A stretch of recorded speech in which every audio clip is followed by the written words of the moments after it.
നമസ്കാരം. കേരളത്തിൽ നിന്നും 2 സഹമന്ത്രിമാർ ഉള്ള കാര്യം നമുക്ക് എല്ലാവർക്കും അറിയാവുന്ന കാര്യമാണല്ലോ. ഒന്ന് സുരേഷ് ഗോപിയും മറ്റൊന്ന് ജോർജ് കുര്യനും.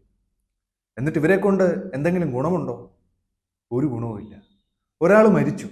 ആ മരണത്തെ മുതലെടുത്ത് അതിന്റെ പൂർണ്ണ ഉത്തരവാദിത്വവും മേയറിന്റെ തലയിൽ കെട്ടിവെച്ച് റെയിൽവേ തലയൂരാനല്ലേ ശ്രമിച്ചുകൊണ്ടിരിക്കുന്നത്. നമ്മുടെ നാട്ടിൽ ഒരു പ്രശ്നമുണ്ടാകുമ്പോൾ അതിനെ രാഷ്ട്രീയവൽക്കരിച്ച് നേട്ടം കൊയ്യാതെ അതിന് വേണ്ട നടപടികളല്ലേ ആദ്യം നമ്മൾ കൈക്കൊള്ളേണ്ടത്. അല്ലാതെ പഴിചാരിയാൽ അതിൽ നിന്നും ആർക്കെങ്കിലും എന്തെങ്കിലും ഗുണമുണ്ടാകും.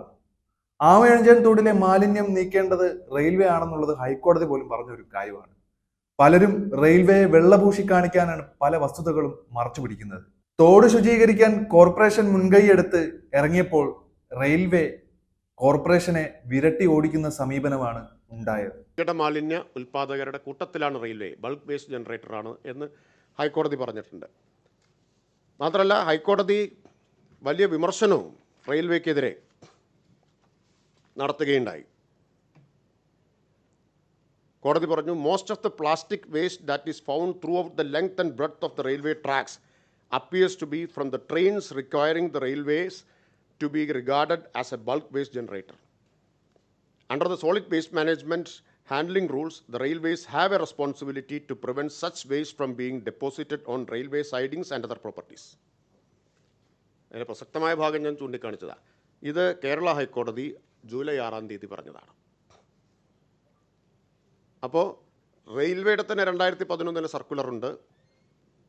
റെയിൽവേ ഭൂമിയിലെ മാലിന്യം റെയിൽവേ സംസ്കരിക്കേണ്ടതാണ്, അതെങ്ങനെ കൈകാര്യം ചെയ്യണം എന്ന് റെയിൽവേയുടെ സർക്കുലറുണ്ട്. സോളിഡ് വേസ്റ്റ് മാനേജ്മെൻറ്റ് റൂൾസ് 2006 അത് കൃത്യമായിട്ട് പറയുന്നുണ്ട് റെയിൽവേയുടെ ഉത്തരവാദിത്വത്തെക്കുറിച്ച്. ഇതാ, waste generator means, solid waste management റൂൾസിൻ്റെ 56, waste generator means and includes every person or group of persons, every residential premises and non-residential establishments, including Indian Railways, defense establishments which generate solid waste. ഇത് solid waste management റൂളാണ്. അപ്പോൾ railway ഒരു waste ജനറേറ്ററാണ്. ഇത് നിയമത്തിൽ പറയുന്നു, ഹൈക്കോടതി പറഞ്ഞിട്ടുണ്ട്, railway തന്നെ പറഞ്ഞിട്ടുണ്ട്, ഞങ്ങൾ നോക്കിക്കോളാം, അത് ഞങ്ങളുടെ ഉത്തരവാദിത്തമാണ് എന്ന്. പക്ഷേ അതുണ്ടായില്ല. അപ്പോൾ സർക്കാർ ആദ്യം കത്ത് കൊടുത്തു. പിന്നെ അഡീഷണൽ ചീഫ് സെക്രട്ടറി യോഗം വിളിച്ചു. സീനിയർ ഉദ്യോഗസ്ഥരാരും പങ്കെടുത്തില്ല. കോർപ്പറേഷൻ സ്വീകരിച്ച നടപടികൾ ഇതിനകം തന്നെ പുറത്തു വന്നിട്ടുണ്ട്. 7/5 തിരുവനന്തപുരം ഡിവിഷന് ആദ്യത്തെ നോട്ടീസ് കൊടുത്തു. നടപടി ഉണ്ടായില്ല, പ്രതികരണം ഉണ്ടായില്ല. 17/5/2024 വീണ്ടും നോട്ടീസ് കൊടുത്തു, പ്രതികരണം ഉണ്ടായില്ല. ആ ഘട്ടത്തിൽ മേയറോടും സെക്രട്ടറിയോടും കാണണമെന്ന് ഞാൻ ആവശ്യപ്പെട്ടു. അവരെൻ്റെ ഓഫീസിൽ വന്ന് കണ്ടു, ഈ കാര്യം ചർച്ച ചെയ്തു.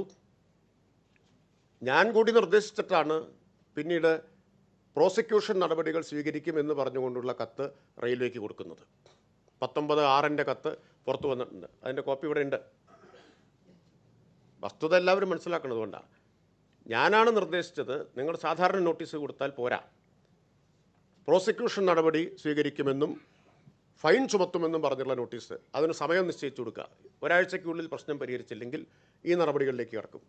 ആ നോട്ടീസ് 19/6 കിട്ടിയപ്പോഴാണ് റെയിൽവേയുടെ ഭാഗത്തു നിന്ന് ആദ്യമായിട്ടൊരു നടപടി ഉണ്ടായത്.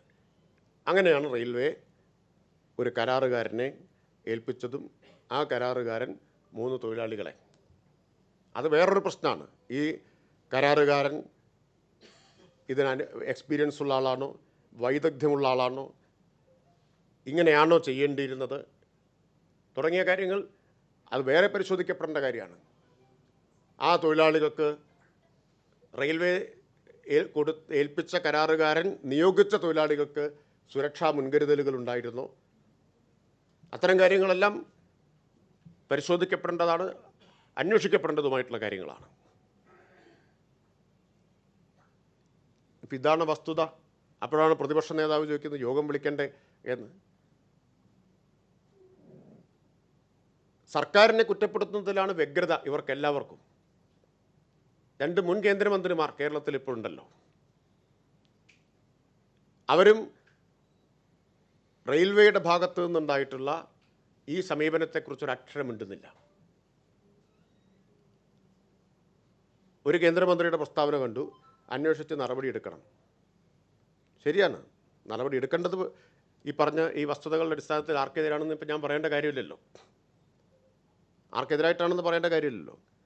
ഇതൊന്നും കുറ്റപ്പെടുത്താൻ വേണ്ടി പറഞ്ഞതല്ല. ഏകപക്ഷീയമായി കിട്ടുന്നതെന്തും സർക്കാരിനെതിരായിട്ടൊരു ആയുധമായിട്ട് ഉപയോഗിക്കുമ്പോൾ ഈ വസ്തുതകൾ പറയാതിരിക്കാൻ നിർവാഹമില്ല എന്നതുകൊണ്ടാണ്.